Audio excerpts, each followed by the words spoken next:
열왕기 상을 살펴보는 중에 있습니다. 지난 시간에는 솔로몬이 성전 건축을 위해서 준비하는 내용을 살펴보았고요. 오늘 이 시간에는 그 성전을 다 건축하고 이제 완성을 하고 성전 보헌식을 드리는 그런 내용이 오늘 열왕기상 8장에 나오고 있어서 그 내용을 살펴보고자 합니다. 성전 건축을 하는데 몇 년 걸렸다고 그랬죠? 몇 년? 네? 7년. 그렇습니다. 7년이 걸렸습니다. 그래서 7년 걸려서 성전을 이제 건축을 잘 했는데 오늘 본문에 보게 되면 그 성전을 봉헌식을 하는 내용이 8장에 길게 나오고 있습니다. 성전 봉헌이라고 하는 건 뭐죠? 지어진 건축물, 이 지어진 건축물이 하나님의 것이다 라고 하는 것을 선포하면서 헌납하는 이게 중요한 절차가 되겠습니다. 이 봉헌식을 하게 될 때 그 솔로몬과 그 백성들이 얼마나 감격스러웠겠습니까? 참으로 눈물이 좀 났을 것 같아요. 굉장히 감격스러웠을 것입니다.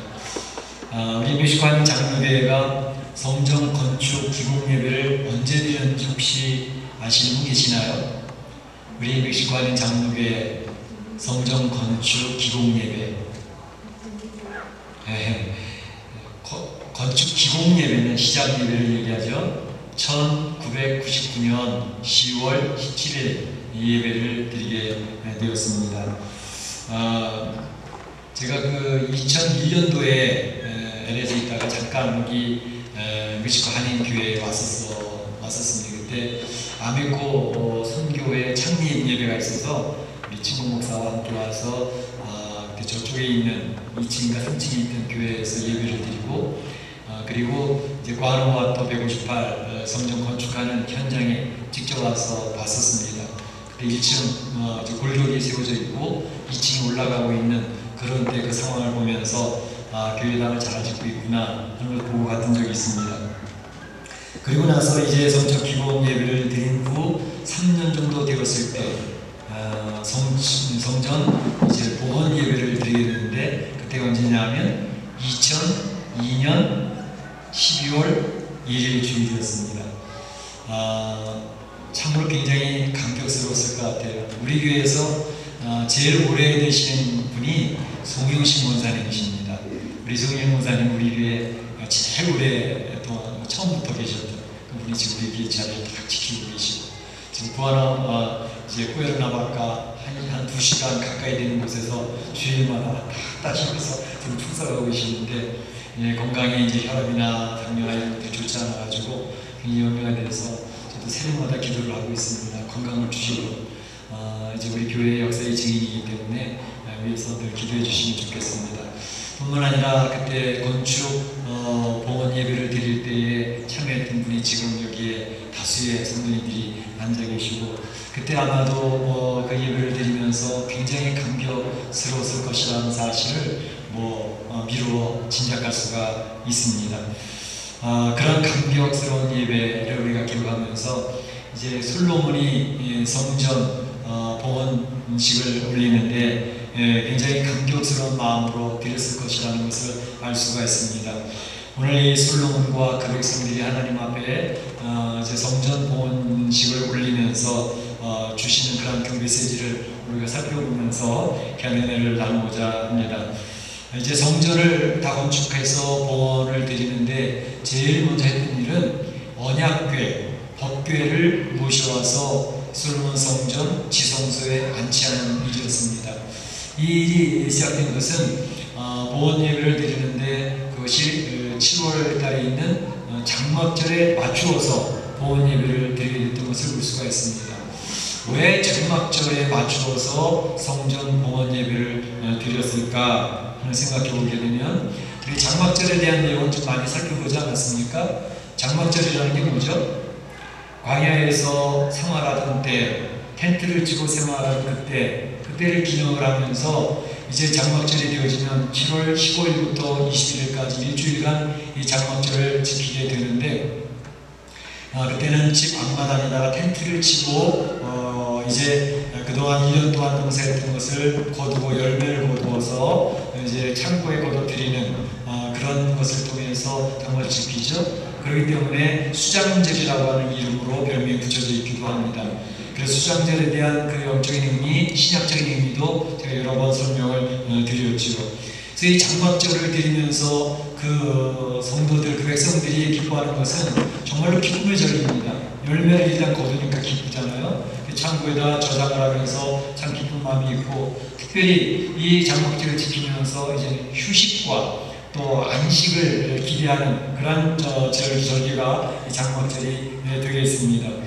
출애굽을 해서 광야에서 40년 생활을 하고 가나안 땅을 들어왔을 때에 그들이 기대했던 것은 이제는 광야에서 우리가 유리방황하면서 힘들어하지 않을 수 있겠구나. 가나안의 땅에 이제 정착해서 우리 집도 짓고 살 수도 있구나 라고 하는 그런 휴식, 그런 안식의 개념이 있지 않겠습니까?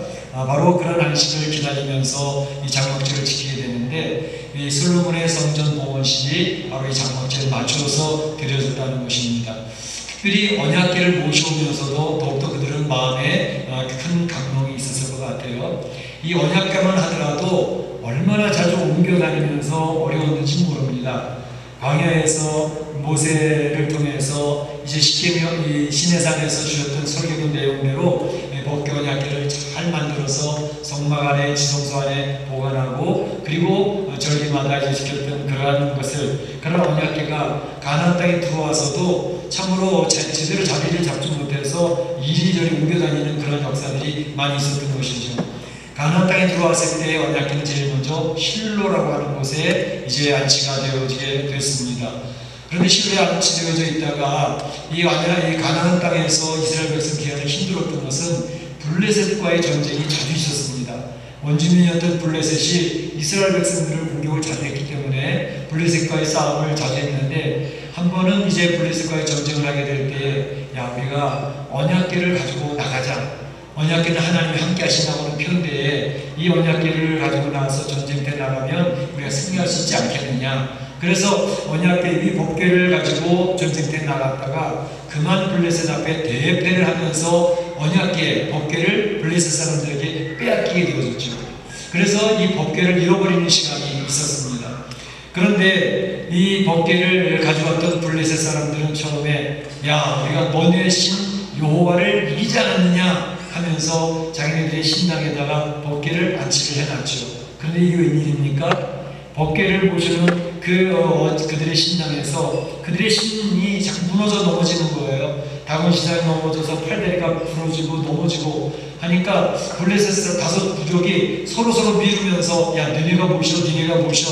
그런데 가는 곳곳마다 블레셋에 어려운 일이 생기니까 블레셋 사람들이 이제 부족 회의를 해서 결정을 했죠. 이 법궤를 그대로 놔둬서는 안 되겠다.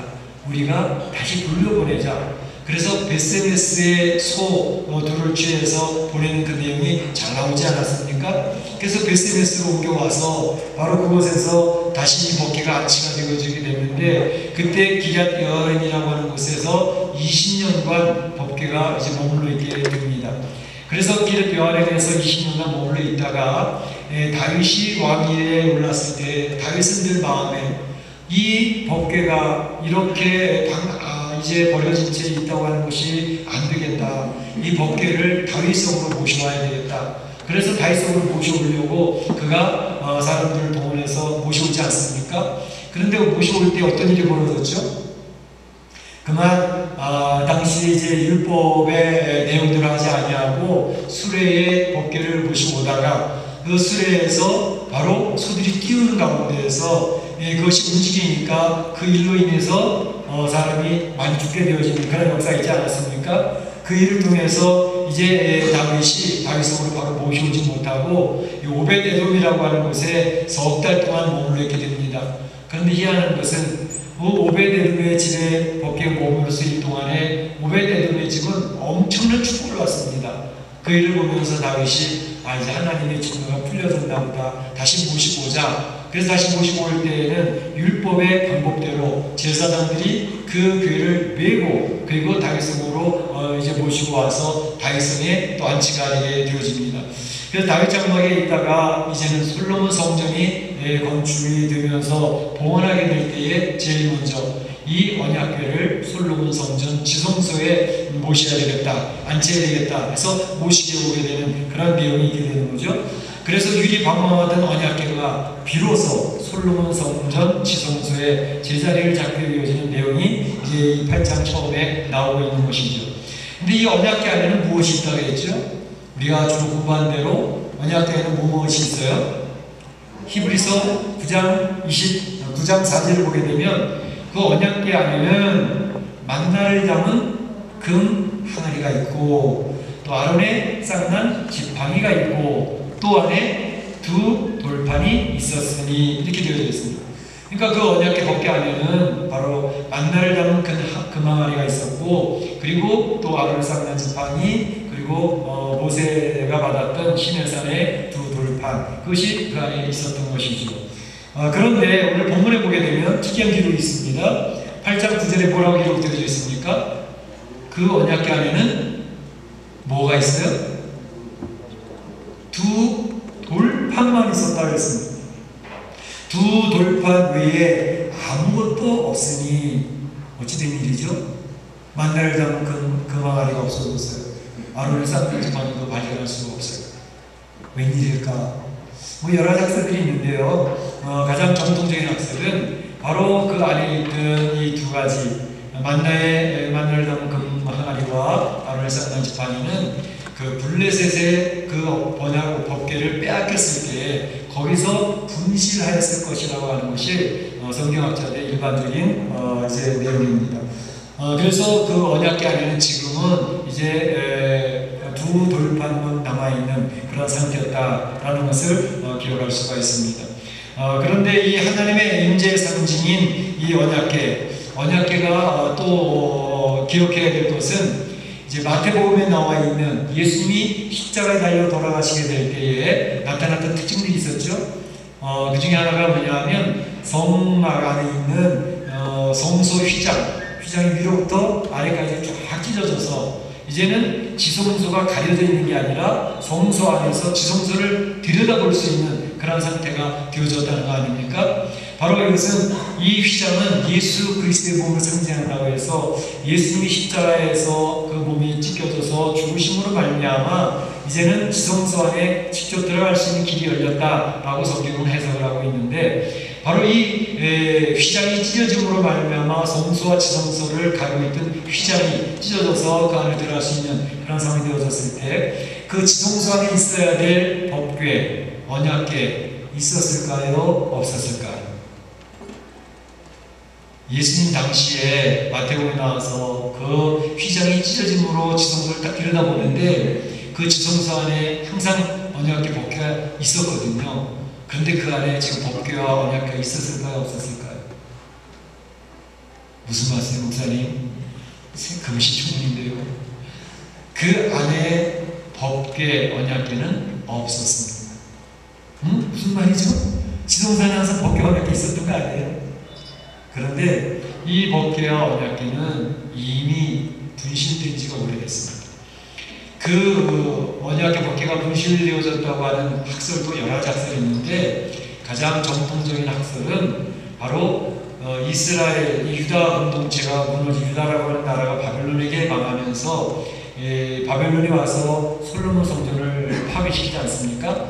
그때 그 안에 있던 금이나 은이나 다 긁어갔고요. 그리고 그때에 이 안에 있던 이제 성전에 여러 가지 기념들이 있는 것도 다 없어졌고 그 당시에 이 언약궤를 잊어버렸을 것이라고 하는 것이 보통 정설입니다.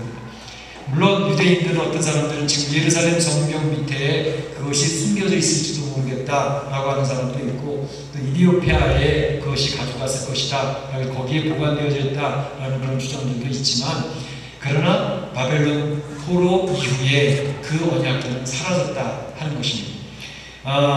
그래서 이제 유대계 출신 유명한 감독 스필버그 있지 않습니까? 그 사람이 인디아나 존스라고 하는 영화를 여러 편을 시리즈를 만들었는데 그 중에 한 가지가 뭐냐면 잃어버린 법궤를 찾아서 라고 하는 영화가 있습니다. 그래서 그 법궤가 아마도 굉장히 중요하게 어딘가 보존됐을 것인데 그걸 찾아야 된다 그렇게 얘기하고 있고 지금도 유대인들은 그 법궤를 찾게 되어지는 주님이 이제 메시아가 오신다라고 해서 법궤를 찾는 일에 혈안이 되어져 있는 것을 볼 수가 있습니다. 그러나 분명 사실은 잃어버린 이 법궤, 그것은 바벨론 포로 이후에는 사라졌다, 없었다. 그러니까 예수님이 있던 당시에 성막에 있었던 그 지성사 성소의 구별, 그 안에 있어야 될 법궤는 발견할 수가 없다라는 것입니다. 그런데 그러면 이거 그냥 큰 문제가 되니까 이 법궤 언약궤는 하나님의 임재의 상징이고 주님이 성도들을 만나는 장소인데 그 법궤가 없다면, 이 언약궤가 없다면 어떡합니까? 사실은 이 법궤는 하나님 임재의 상징이죠. 그런데 이제 예수님께서 이 땅에 오시면서 예수님이 성육신으로 이 땅에 오셔서 그 백성들과 함께 계시다 해서 예수님의 별명이 임마누엘 아닙니까? 하나님이 우리와 함께 계시다 되어 있죠. 그래서 예수님이 이미 하나님 되신 예수님이 성도들 가운데 오셔서 함께 계시기 때문에 구약의 그림자였던 이 법궤, 언약궤는 예수님이 오심으로 말미암아 성취가 되어진 것입니다. 그리고 예수님이 오셔서 또 십자가에 돌아가시고 부활하신 이후에 승천하셨잖아요. 승천하신 이후에는 성령님께서 오순절에 이 땅에 오심으로 우리 성도들과 함께 계시는, 그래서 하나님의 임재가 우리 성도들과 함께 하신다고 하는 사실을 성령님이 늘 증거해 주고 계시는 것을 볼 수 있습니다. 지금 우리 이 자리에 우리 성도들과 같이 모여서 예배를 드리고 있지만 이 자리에 성령님이 임재하셔서 하나님이 우리를 축복하시는 것을 여러분 믿으십니까? 네. 여러분들은 지금 성령님과 더불어서 이 예배를 성령님이 주관하고 계시고 여러분을 축복하시고 하나님께 영광을 선포하고 있는 사실을 믿으십니까? 네. 바로 그것입니다. 그렇기 때문에 신약시대에는 이제 예수님과 더불어 함께 계셨고 성령님 더불어서 예수님과 함께 계시기 때문에 하나님의 임재가 이미 우리에게 하고 있다는 사실을 우리는 확신할 필요가 있고, 우리 주님께서 언약궤와 이 법궤의 주인 되신 주님께서 하늘나라에 계시기 때문에 이제 언약궤가 사라졌다, 언약궤가 발견할 수 없다 하는 것은 더 이상 큰 문제가 되지 않는다는 사실을 기억할 필요가 있습니다. 우리 예배 중에도 항상 하나님이 우리와 함께 계시다고 하는 사실을 확신하며 우리 예배 주인 되신 하나님께 오늘도 우리가 경배를 올리고 찬양을 선포하고 영광을 선포하고 있는 것입니다. 다음에 우리가 생각해야 될 것은 솔로몬의 봉헌 예배가 드려질 때에 하나님께서 너희와 함께 계신다라고 하는 임재의 확신을 심어주는 내용이 오늘 열왕기상 8장에 나오고 있습니다. 10절과 11절을 보게 되면 이렇게 되어져 있습니다. 제사장이 성소에서 나올 때에 구름이 여호와의 전에 가득하여, 구름이 여호와의 전에 가득하여. 또 11절에도 보게 되면 여호와의 영광이 여호와의 전에 가득함이었더라 이렇게 기록되고 있습니다. 그러니까 솔로몬 성전이 하나님 앞에 봉헌되어질 때에 구름이 그 성전에 가득하면서 여호와의 영광이 충만했던 그런 상황을 오늘 성경은 설명하고 있다는 것입니다. 주로 성경에 보게 되면 구름이나 불, 또 연기 이런 것들은 하나님의 임재를 상징하는 것을 보여줍니다. 그래서 출애굽 13장에 보게 되면 여호와께서 그들 앞에 행하사 낮에는 구름 기둥, 밤에는 불 기둥으로 백성 앞에서 떠나지 아니하니라. 그래서 하나님이 그 백성들과 함께 계신다는 표시를 그렇게 하셨고, 또 출애굽기 마지막에 보게 되면 이제 모세가 성막을 완성시키지 않습니까? 완성하고 난 뒤에 보여줬던 내용도 그 내용입니다. 모세가 이같이 역사를 필하였더라. 그 후에 구름이 회막에 덮이고 여호와의 영광이 충만하였다 라고 이렇게 기록을 하고 있는 것을 통해서 하나님의 성전에 이에 하나님 앞에 드려질 때에 하나님께서 그들과 함께 계셔서 영광을 받으셨다고 하는 내용을 이야기하고 있습니다. 근데 좀 특이한 사실은 오늘 12절을 보게 되면 이 여호와께서 캄캄한 데에 계시겠다 말씀하셨더라 이런 얘기가 있습니다. 아니 하나님이 왜 캄캄한 데 계시겠다고 그랬지? 좀 이상하지 않습니까? 그 설명을 레위기 16장 2절에서 이렇게 설명하고 있습니다. 성소에 휘장한 법궤 위 속죄소 앞에 아무 때나 너희는 들어오지 말아라. 왜냐하면 너희들만 들어오게 되면 죽음을 당할 것이기 때문에 그리하여 죽지 않도록 하라. 이는 내가 구름 가운데에서 속죄소 위에 나타남이라. 이렇게 이야기하고 있습니다. 그러니까 이제 지성소 안에 있는 언약궤 앞에 아무 때나 아무나 들어와서는 안 된다. 그렇게 되면 너희가 죽게 되어진다 라고 이야기를 하고 계시는 거죠. 그래서 하나님께서는 이제 하나님의 존엄, 거룩하신 하나님 앞에 죄인된 사람들이 들어오게 되면 죽임을 당한다고 하는 사실을 이야기하고 있습니다. 이제 아까 우사 얘기도 말씀드렸잖아요. 법궤를 옮기다가 잘못해서 그 내용 때문에 우사가 죽임을 당하는 역사가 있었고, 또 모세가 제출애굽 33장에 보게 되면 하나님을 보고 싶어 했습니다. 하나님을 좀 볼 수 있을까요? 하나님 좀 보여주시지요. 이렇게 하나님 앞에 기도할 때에 하나님께서 모세에게 이렇게 응답하셨습니다. 네가 나를 보고 싶다고? 그래. 그러면 내가 너를 내 손으로 덮으리니. 하나님의 손으로 모세를 덮어주신다 그랬어요. 네가 볼 수 있는 것은 내 등을 볼 것이요 얼굴은 보지 못할 것이다 라고 이렇게 이야기를 하시면서 하나님이 이 모세 앞에 지나가는 것을 모세가 경험하도록 그렇게 하셨던 것을 볼 수가 있습니다.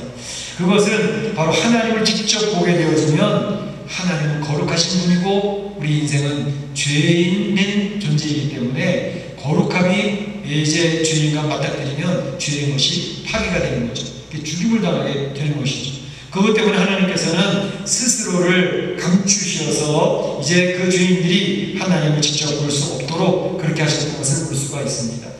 우리 법궤를 구조를 보시게 되면 법궤 안에 이제 금왕 안에 마나가 드는 금왕 안에 볼 수 있고 아래 쌍문한 지팡이가 있고 돌판 2개가 있지 않았습니까? 그런데 그것은 반드시 뚜껑이 있었어요. 뚜껑이 어떻게 되어 있었죠?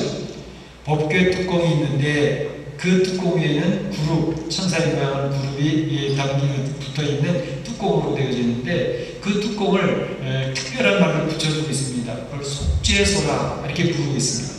그리고 시은좌, 은혜의 자리라고 이렇게 부르고 있는데 그 시은좌, 이 속죄소라고 하는 것은 바로 상징하는 것이 예수 그리스도를 상징하는 것입니다. 그러니까 그 법궤안을 직접 보게 되면 죄인들이 죽기 때문에 볼 수 없도록 뚜껑을 덮어서 바로 죄인들이 죽지 않도록 했던 그러한 역사가 법궤의 의미가 포함되어져 있는 것을 볼 수가 있습니다. 그러니까 예수 그리스도를 이 속죄소를 상징하고 있는 것인데 바로 우리 성도들이 거룩하신 하나님 앞에 나갈 수 있는 것은 어떻게 가능했나? 그것은 바로 예수 그리스도의 보혈로 우리를 덮으심으로 우리의 죄를 덮으심으로 예수 그리스도의 보혈에 예복을 입은 성도들은 하나님 앞에 거룩하신 하나님 앞에 나아가서 하나님의 자녀로서 하나님 앞에 찬송하고 예배드리고 영광을 돌릴 수 있게 되어졌다 하는 것입니다. 뿐만 아니라 성도들에게 이제는 예수님의 이름으로 직접 나아가서 기도할 수 있는 특권도 누릴 수 있게 하셨습니다.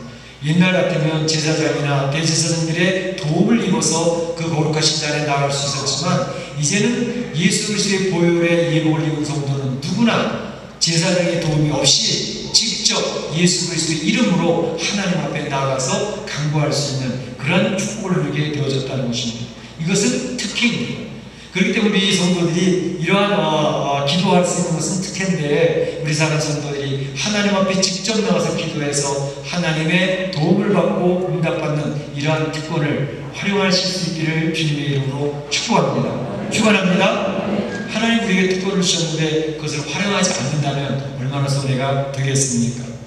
마지막으로 한번 생각해 볼 것은 성전 봉헌을 보면서 성전 완성은 누가 한 것인가 라는 것에 대해서 확인할 필요가 있습니다. 이 내용을 우리 초중고 학생들한테 물어본다 그러면 아이들의 대답은 명확합니다. 솔로몬 성전이잖아요. 솔로몬이 지었죠? 라고 대답하는 것이 정답입니다. 그런데 오늘 솔로몬 성전 누가 완성시켰지? 솔로몬이 물어보니까 솔로몬의 대답은 달랐습니다. 솔로몬은 이렇게 대답을 했습니다. 8장 15절 또 20절에 이야기하기를 여호와께서 그의 입으로 내 아버지 다윗에게 말씀하신 것을 이제 그의 손으로 이루셨다. 그의 손으로 이루셨다. 하나님의 손으로 성전을 완성시키셨다. 20절에도 그 얘기합니다. 이제 여호와께서 말씀하신 대로 이루시도다. 여호와께서 말씀하신 대로 하나님이 성전을 완성시키셨다. 이렇게 대답을 하고 있는 것입니다. 분명히 자기가 주관해서 성전을 건축물을 만들었습니다. 그런데 솔로몬은 자신이 성전을 건축했다 하지 아니하고 자신은 하나님이 하시는 일의 도구로 사용되어졌을 뿐이다. 이렇게 대답을 하고 있는 것이죠. 그 2장 2하반절에 보게 되면 나는 여호와께서 말씀하신 대로 내 부친 다윗을 대신하여 여호와 하나님의 이름을 위하여 성전을 건축물을 만들었을 뿐이다. 이렇게 이야기하고 있는 것이죠. 그러니까 솔로몬은 확실했습니다. 이 성전, 이 건축물은 내 것이 아니고 하나님의 것이므로 오늘 봉헌 예배를 드림으로 하나님의 소유권을 분명히 하겠다라고 이야기하고 있는 것이죠. 우리 믹스관의 장로교의 역사를 보게 되면 참 좋고 기쁘고 즐거운 그런 역사들도 많이 있지만 가슴 아픈 역사들도 있습니다. 우리 교회 홈페이지 교회 연령에 보게 되면 그런 역사들이 쭉 기록되어져 있는데 그 중에 하나는 바로 헌당 예배 2002년 12월 1일 주일에 헌당 예배를 드려서 그 지어진 건축물은 하나님의 것입니다 라고 선포했던 그 교회당을 어떤 한 개인이 이것은 내 것이다, 등기부 등록상 내 이름으로 들어가 있다, 그러니까 내 거다 라고 주장을 하며 팔아치워버린 그런 가슴 아픈 역사가 있습니다. 그러나 이제 우리는 그런 것에 연연할 필요가 없습니다. 그것에 대한 모든 결과나 모든 일처리는 하나님이 직접 하실 것이기 때문에 그렇습니다. 우리가 기억해야 될 것은 이제는 그런 것에 연연하지 아니하고 하나님 앞에 아름다운 성전이 건축되어지는데 지금 현재 하나님은 이 아름다운 성전을 건축하고 계시다라는 확신을 가질 필요가 있습니다. 네, 목사님 무슨 말씀이에요? 우리가 지금 뭘 건축을 해요? 지금 우리는 남의 학교 강당 빌려가지고 예배 드리는 처지인데요. 그렇습니다. 우리가 지금은 이렇게 학교 강당을 렌트해서 사용하고 있지만 그러나 하나님은 지금 아름다운 성전을 건축하고 계시는 줄로 믿습니다. 믿습니다. 무슨 말씀? 바로 우리 성도들이 예수님의 보혈을 다니면서 성전이 되어지고 우리 교회 공동체 자체가 아름다운 성전입니다. 우리 성도들이 성전인데 우리 성도들이 아름다운 성전으로 건강한 성전으로 하나님 앞에 지금 지어져 가고 있는 중에 있습니다. 지금 현재 리모델링 중입니다. 완성되어져 가고 있는 중에 있습니다. 그것도 하나님이 친히 하고 계십니다. 그렇기 때문에 우리 사랑하는 성도들이 우리가 이야기하는 건축물 성전은 눈에 보이는 건축을 이야기하는 게 아니라 눈에 보이지 않는 우리 성도들의 교회 공동체의 성전 건축이 너무나도 아름답게 견고하게 세워지고 있다는 사실을 확신하시기를 주의 이름으로 축복합니다. 축원합니다. 하나님이 친히 지금 우리 성도들을 하나님의 아름다운 성전으로 지어가고 계시다는 사실을 믿을 필요가 있습니다. 그래서 잘 지어지고 아름다운 성전들로 지어져서 하나님 앞에 봉헌 드리는 그때를 기대하시는 필요가 있습니다. 그래서 성도 한 명 한 명이 하나님 나라에 입성하면서 우리 교회가 아름다운 성전들이 지어져서 봉헌되어질 그날을 기대하고 있는 것입니다. 사랑하는 성도들, 여러분들이 오늘 이 솔로몬의 성전 봉헌식을 보면서 기대할 것은 우리도 건축물이 있으면 좋겠는데 기대를 가져보지만 그것보다도 중요한 것은 현재 하나님이 직접 눈에 보이지 않는 아름다운 성전을 짓고 계시는 하나님이 계시다는 사실을 기억을 하고 하나님 앞에서 아름답게 지어져가는 우리 성도들이 되시기를 주님의 이름으로 축복합니다. 축원합니다. 이 시간에 다 같이 한번 기도하겠습니다. 오늘 말씀 가운데 솔로몬의 성전 건축 봉헌식을 보면서 참으로 우리도 귀한 건축물을 짓기를 원하지만 그것보다 먼저 하나님의 건축물로 아름다운 성전으로 눈에 보이지 않는 성전으로 지어져가는 것을 하나님이 친히 하고 계시다는 사실을 기억을 하며 내가 아름다운 성전이 되어지기를 기도하는 시간 되시길 바랍니다. 기도합니다. 사랑의 하나님 감사합니다.